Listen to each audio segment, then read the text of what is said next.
As we wrap up a whole month of talking about renewal this morning, I want to focus on how our Unitarian Universalist faith and this congregation in particular provide opportunities for renewal. Writing about renewal and hope almost always brings up stories of challenge. In these sermons, I've talked about Anne Frank. I've talked about hope in comparison to slavery and world wars, and hope in the face of addiction and loneliness. It tends to be defined in contrast to our challenges. And life has a tremendous ability to come up with new and creative challenges. Whenever I hear someone say, "Well, it can't get any worse," I cringe and look toward the sky for lightning bolts. Don't ever say that with me around. The challenges of life are many, and they are varied, and they change over time. As we weather a variety of challenges over our lifetime, we learn that good is a relative thing. Through the course of pandemic, we found ourselves hoping for things that we used to take for granted. The other day, I was talking to a friend about the retreats that local UU ministers take. We stay at some not-so-glamorous Catholic retreat centers with very firm beds and food that I'm sure is nutritious. As I described these gatherings with a friend, though, I realized how nice it would be to gather with those friends and colleagues again, even at one of those retreat centers. In the midst of COVID, we find ourselves hoping for some very small things. In some of our social justice ministries at Tapestry, we've seen firsthand how hope can depend very much on the circumstances. Through our visits with people in immigration detention, several of us learned how small but absolutely necessary hope can be. Life in those detention facilities is rough. As circumstances change, so does the hope. Of course, everyone hopes to be released and to start a new life here in the United States. When that seems distant, though, sometimes hope is for a lenient judge, or for a decent cellmate, or for getting your favorite kind of soup in the commissary. When the grand hope of next year seems impossible, hope for today can be a little more sustaining. Some of you may have seen hope change through the course of an illness or being the companion of someone with an illness. Hope adjusts to the circumstances. It's not for the impossible to happen. It's for the best possible outcome. That may mean getting out for some sunshine, or a comfortable night's sleep, or an hour with friends. Even while the size of our hope changes, the power and the necessity for it remain strong. It seems that hope is a little bit like water. It takes the shape of whatever it's allowed to fill. In those lovely moments of life when the world is full of possibility, it can fill us like a great jug. On the more difficult days, when our vision is less grand, the best we can do is allow hope to seep into the cracks. But as long as we make some room, it will flow in. Perhaps the most important thing we can do for nurturing hope and renewal is to make space for it. Creating space, tending to space for hope in our hearts and minds is one of the core pieces of our faith life. One of the ways we make space for hope is through prayer or meditation. Usually, we tend to think of prayer as talking to God. It's true, prayer might include words or silent intentions directed toward the sacred. Prayer also includes a whole lot more listening than we tend to think. I realized a few days ago that even reciting prayers is its own kind of listening. Many of you know, and many of you I know, come from a faith background where this recitation of prayers was a very common experience. In meditation practice this week, we were paying attention to breathing. It's a very, very common practice that we do on Wednesday evenings. And we were listening to a recorded meditation from Tara Brach, who's a Buddhist teacher. She pointed out that paying attention to breath serves as a mental anchor. While the steady ease of the breath is in the foreground of our consciousness, we make space for our minds and our hearts to tend to other needs in a very gentle way. While the mind has a strong connection to something that's very safe and secure, like the breath, the heart can open to thoughts and feelings that might otherwise be overwhelming. This week, I finally realized that reciting familiar prayers can function in a similar way. Having something safe and steady for the mind to connect with allows the remaining part of our attention to listen and explore the spaces of the heart in ways that might otherwise be overwhelming.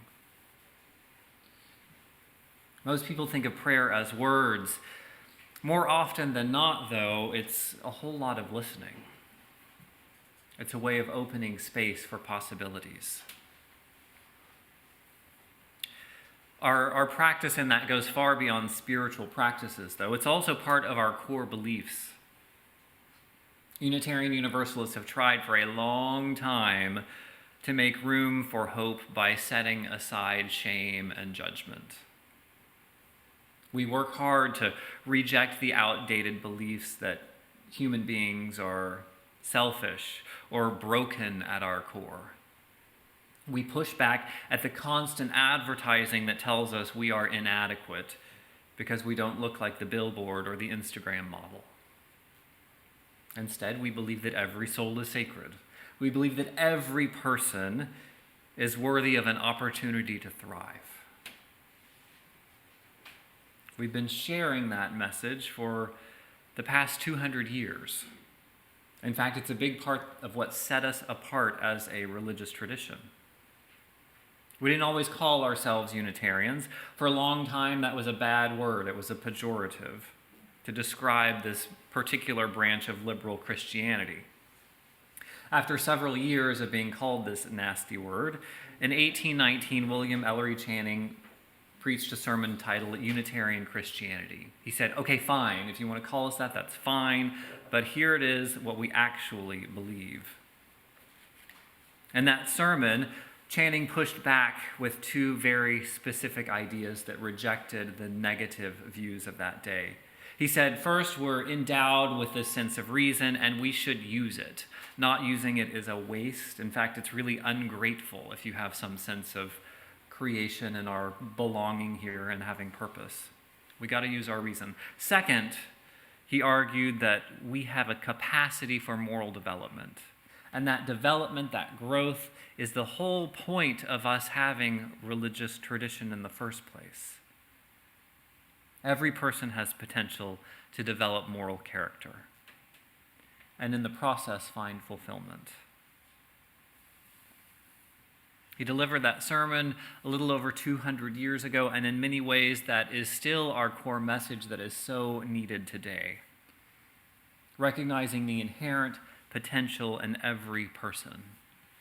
It's also one of the driving forces for our justice work. We work to remove those barriers to anyone's growth and finding their full potential. There are a lot of different ways we Unitarian Universalists have made space for hope in life. It's happened in a lot of different ways for me. One that I remember most vividly, even though it wasn't very recent, was how Unitarian Universalism carved out a little space for hope for me on September 11th. I had just finished college that year, if I'm dating myself, I suppose. I had several months to kill before my next big life adventure, and somehow, probably through the UU World magazine, I stumbled upon an internship opportunity at the Unitarian Universalist Association's Washington office for Faith in Action. Having done a whole lot of activism in college, I was super excited for this opportunity in Washington, D.C. So on September 11th, 2001, I got on an American Airlines flight headed toward Washington, D.C. I was actually in the air when the planes hit the World Trade Center and the Pentagon. I don't remember exactly what was said. I do remember the captain announcing that a plane had hit the World Trade Center. There was a general state of confusion, but not panic yet. Then he came back on and announced that another airplane had hit the Pentagon. And that's when we knew something very, very bad was going on. People were mostly quiet, but you could cut the tension with a knife. Shortly after that, it was announced that our flight was being grounded in Louisville, Kentucky, of all places.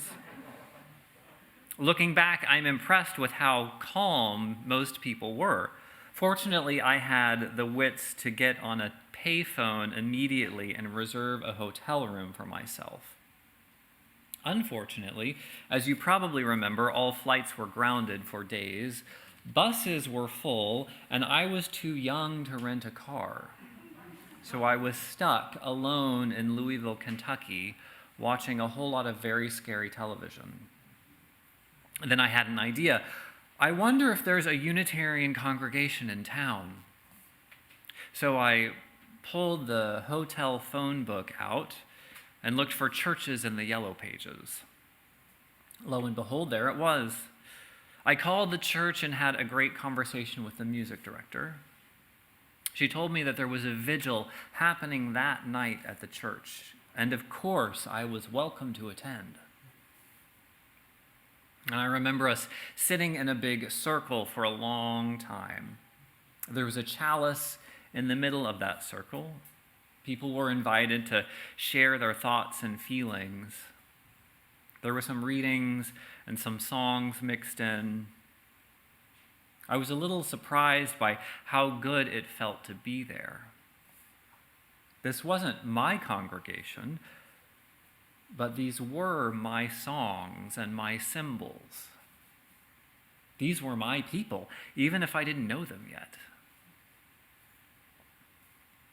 In the many references to peace and healing, that time together started to carve out some space for hope in my heart. More than the actual words, the building, the circle, the time that we set aside to be together all helped make actual space for hope. I deeply believe that making that kind of space is what we are called to do as a faith tradition. Not saying the right things or believing the right things, but being together, holding open possibilities for hope and healing in really scary times. It's important to say that ours was not the only faith tradition gathered that day. Across the country, people of all faiths gathered in their own ways to find some comfort and hope. It could have been any faith tradition, but for me, fortunately, in a city far away from where I lived, I was able to find an extension of my spiritual home. The symbols were familiar, the interpretation of the events was familiar. I spoke the language, I sang the songs.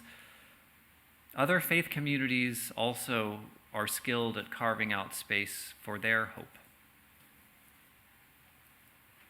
You may not have had that type of experience, depending on a congregation in a time of need, but I guarantee you have been part of making space for hope here in this community. Every Sunday, When we name sorrows and celebrations, that's what we're doing.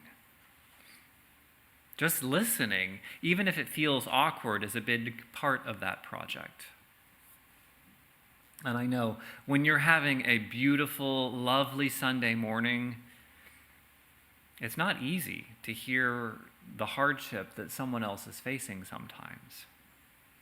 It might also feel funny to hear about the really good news from someone you don't really know. But your role as a listener is very important. In that moment, we're making space for hope. In our listening, we let those people know, those ones who bring their sorrows and celebrations, we let them know that they are held in a space of safety in this community. And of course, we're also here to celebrate together. The time for sharing isn't just for those 3 or 4 people who had something to share, though. We do it for the whole community as a reminder that this is what we're about. And when your time of need or celebration comes, this space will be here for you too. Creating space for hope and renewal is a sacred task. Together as a community, we share that task with each other. When it seems that our friend sees only the limits to success, when she imagines all the ways that we might fail, when he can't identify opportunities because he sees only challenges, we can name that pessimism for what it is. For our friend's sake and for our own, we should call out those unnecessary barriers to hope. And I claim no superiority in this department.